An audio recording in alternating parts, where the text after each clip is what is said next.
विजयादशमी के दौरान यह याद करना जरूरी है कि भगवान श्री राम ने किसी ऐसे रावण का वध नहीं किया था जो विद्वान था, शास्त्रों का ज्ञाता था और अपने राज्य की भलाई के बारे में सोचता था। राम ने ऐसे रावण का वध किया था जो स्त्रियों का सम्मान नहीं करता था, उनके साथ दुर्व्यवहार करता था और बलपूर्वक अपनी बात मनवाता था। आजकल रावण को अच्छा साबित करने के लिए उसके गलत पक्षों को सही बताकर पेश किया जा रहा है। हाँ, रावण रचित शिव तांडव हम आज भी गाते हैं, जिसका अर्थ यह हुआ कि बुरे से बुरे व्यक्ति ने भी अगर कोई अच्छा काम कर दिया तो उस अच्छे को याद रखा जाता है, लेकिन उसे अपने कर्मों का फल अवश्य मिलता है। रावण के संगीत ज्ञान की प्रशंसा चल सकती है, लेकिन उसने सीता को छुआ भी नहीं वाला नैरेटिव बहुत गलत है, क्योंकि रावण का इतिहास उस प्रकार का नहीं रहा है। रावण की शिव भक्ति कई ऋषियों मुनियों के भी तपस्या से परे थी, लेकिन इसका अर्थ ये नहीं कि रावण ने सीता के साथ बलपूर्वक व्यवहार नहीं किया वाला नैरेटिव सही है।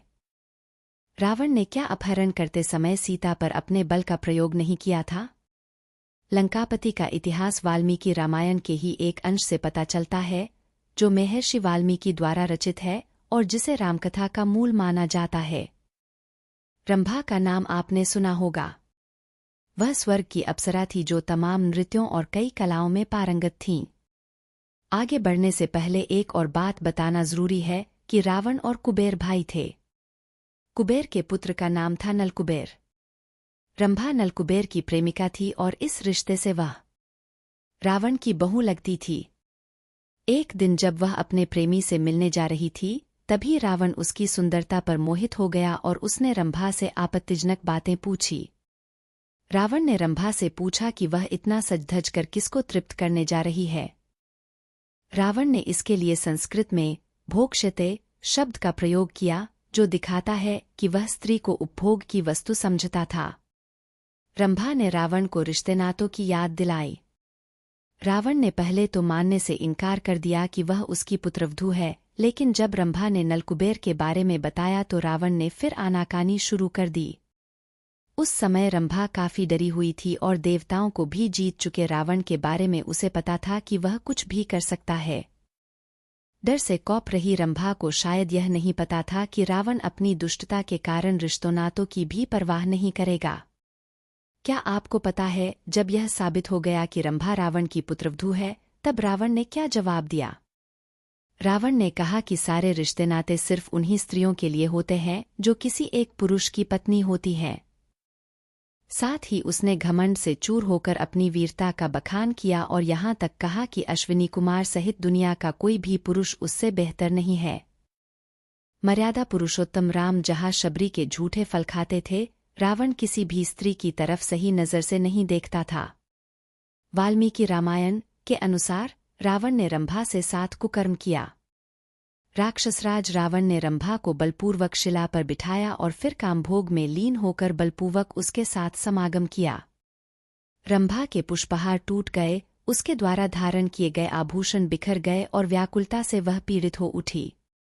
रावण रंभा का बलात्कार करने के बाद उसे वहीं छोड़ दिया और निकल गया। महर्षि वाल्मीकि लिखते हैं कि उसकी हालत ऐसी हो गई थी जैसे किसी फूलों की लता को हवा द्वारा झकझोर दिया गया हो। उसका श्रृंगार अस्तव्यस्त हो गया था और उसका शरीर कांप रहा था। बिलखती हुई रंभा अपने प्रेमी नलकुबेर के पैरों पर गिर पड़ी थी। रंभा ने नलकुबेर को बताया कि रावण स्वर्ग जीतने के लिए भारी संख्या में सैन्य बल लेकर आया है और इसी दौरान उसने उसके साथ गलत किया।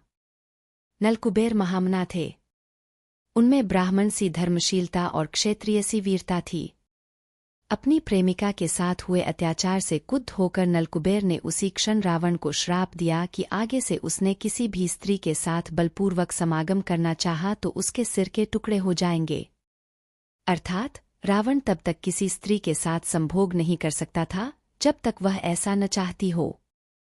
अब आपको जवाब मिल गया होगा कि रावण ने सीता से इतनी मिन्नतें क्यों की। उसने क्यों सीता के साथ लंका में जबरन कुछ गलत करने की कोशिश नहीं की। भगवान राम की अर्धांगिनी मां सीता का पंचवटी के पास लंकाधिपति रावण ने अपहरण करके 2 वर्ष तक अपनी कैद में रखा था।